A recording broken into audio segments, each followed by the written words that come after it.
Okay, so we broke this out since it's finally nice again, and I had everything apart to run the wiring harness because I changed everything out because everything was flooded and all the wiring was pretty damaged. So I had to remove a lot of the brake lines that came from the ABS unit and the master cylinder. I actually unbolted them because the wiring harness runs in underneath out here in the firewall to feed everything out in the front. So I wanted to get it to the point where I could bleed out the brakes, which it is now, and then I started addressing some other issues.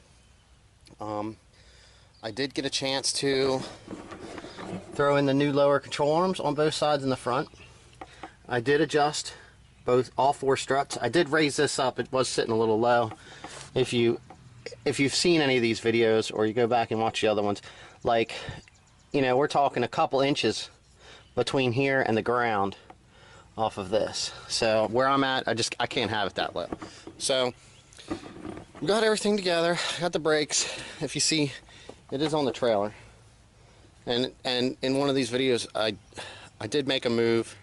It's been about a year now. I'm still working on trying to get up a garage set up with a concrete floor poured. Just everything else comes first when you're moving. So this stuff just kind of gets pushed back. But anyway, so I started up. It's on the trailer. Everything's jacked up. Had the wheels on.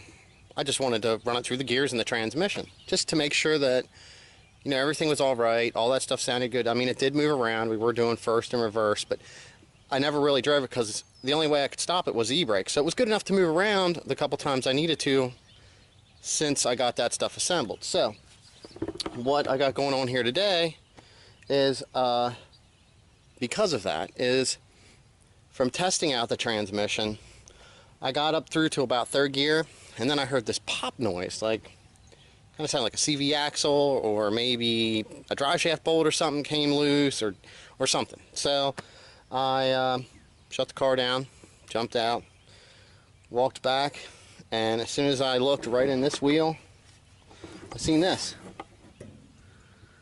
The rotor cracked the whole way through. So now, on this side, we did have an issue with, it was the caliper or something. You can see there's like no material left on these pads.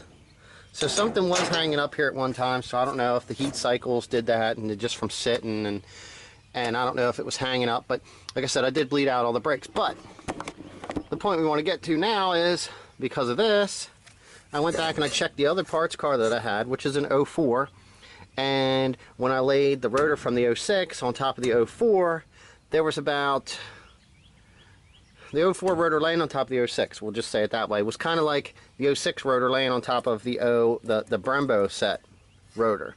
You can see the difference here in the diameter, except when this was sitting on top of the 04 rotor, it was actually a lot larger by about a ½ inch in entire diameter. Now, what we're going to do is we are going to install the Brembo set with the Brembo rotor, so if we need anything, we know what it is, because this stuff came off of an 05 track edition along with all the wiring. Now, when you stick this one on, that's the backing plate that we need to put on. You can see the difference in the size there. And this is the rotor we're going to run. So we're pretty tight. Stick this on here. You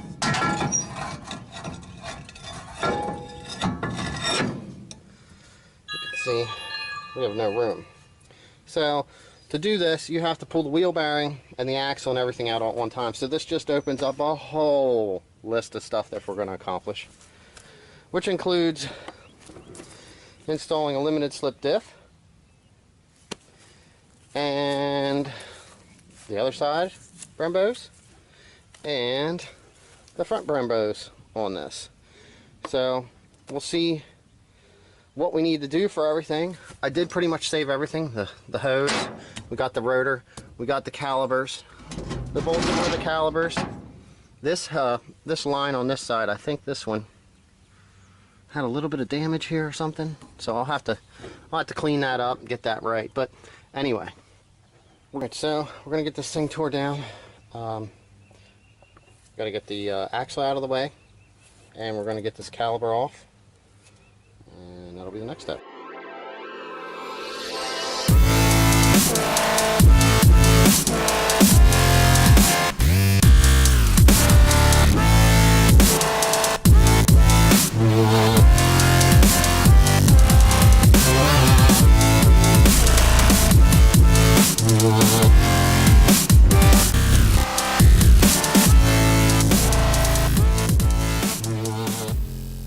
Alright, since I'm doing them both, now on the driver's side rear, where I was showing you that we had this brake issue, I just removed the axle nut, and now I see why we had problems with brakes wearing. Look at this. This rear bearing is gone. That's showing up. So like I said, all good things happen for a reason. So the fact that that cracked, that's why that cracked. That's why the brakes were worn out, and this is the problem, and we're going to fix it. Alright, it's a little hard to see up into here, but there is 4 bolts up in here. That's a little better. Get rid of some of that backlight. That hold this in. Now it's a little easier to get access to them if you remove the axle. So right now, we're going to remove both of these axles, which is all these bolts. I believe that are 14 mil. So we're going to take both of the axles out of the way, and then we can get in here and get our wheel bearings off and do our backing plates. Alright, so we got the axle off. Basically it just kind of sits in here. I gave it a little tap with a hammer. And then out here on the end, this is actually in the way. So these were the 2 easiest bolts. I just put an extension on and buzzed them off. Pulled this out of the way. So now we can get access up into the back, the wheel here, and we can get these bolts out. There's 4 bolts in here, and then these 2 lower ones here actually hold the lower part in for the e-brake, and then you can undo this, and then that allows the plate to come off. So I was able to get in behind here and remove the 4 bolts that hold the wheel bearing in, but I wanted to show you just how bad this thing is.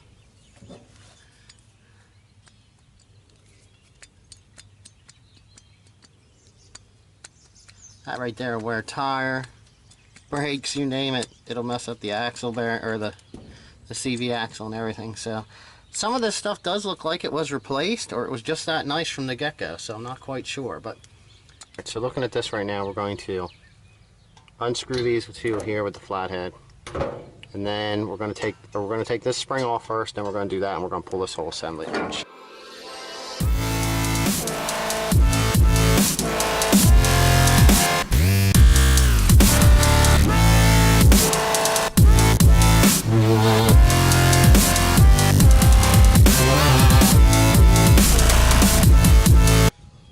Alright, so out with the old, in with the new.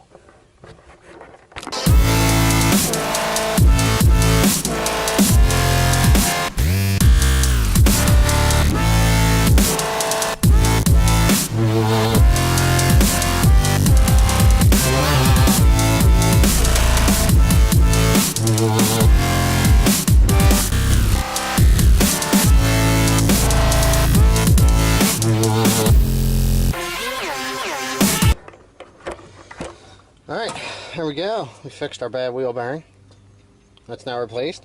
And we upgraded our brakes. Right now we're at the point of getting this off of here, but right now I'm not going to undo that because I'm not going to be bleeding stuff out. I'm going to go to the other side, and I'm going to get the other side assembled like this. Alright, so this is the passenger side. Everything's done. I did wipe off the calipers a little bit. I still have to hook up the brake hoses. And alright, so now I'm up front. We are going to install the 4-piston, take off the 2-piston. Now if you look at that, I do know, like I said, I need to get other rotors, but what I'm doing is I'm getting everything fitted up on the car, and then I'm going to order these new in case it does sit another month or 2 before I start driving this. I'm not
Alright, there we go. It's on there. The rotor's on, the caliper's on. Looks pretty good. We got to find a bolt for this and get our line in here, and then we can get our hose hooked up when the time comes. We're probably going to do one at a time. That way it's easier to bleed them out. Okay, so I'm on the brake hose and brake line. And what I'm going to do is I'm just going to break that loose like that. Alright, so that's loose. There's a bunch of different ways I try to take these off. Sometimes a flathead screwdriver, prying it off, works. Other times you can grab it with a pair of pliers or cutters or channel locks and you can pull them off like that. Alright, got that popped off. We're going to lay our new line right here. And since our clip is off, try to clean that off, any dirt to it, put it down inside. Nothing should go in there. And then we'll just finish taking this off like this.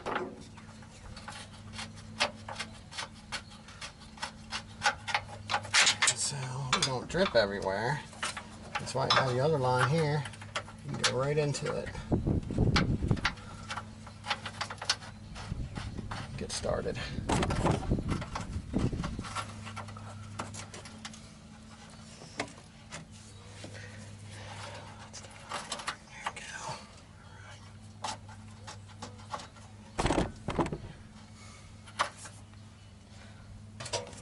Had to find that.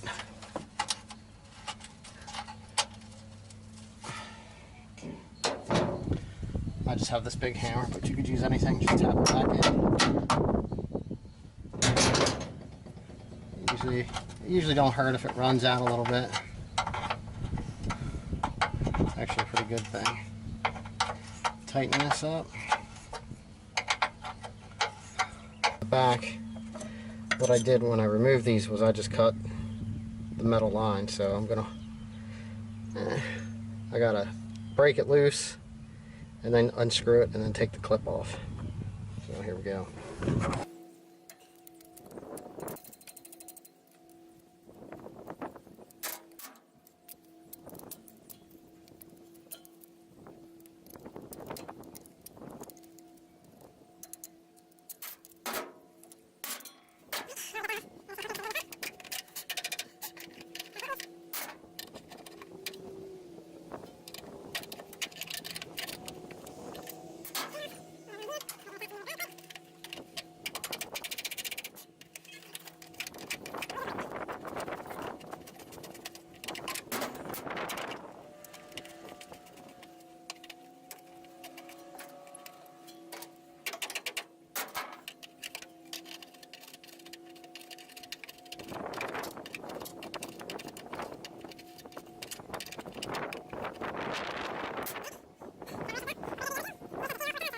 Alright, all of the hoses are attached. I still got to put some zip ties on these front ones, but I'm going to open the bleeder on this one because this is actually the closest. I think this is close. Probably the other one's a little closer, that's right. But I'm going to do this, and what's going to happen is it's going to, what you call a gravity bleed. It should push what little bit of fluid's in there, and the rest of the air that's in the line should push out. So I'm just going to let it sit there and drip now for a while.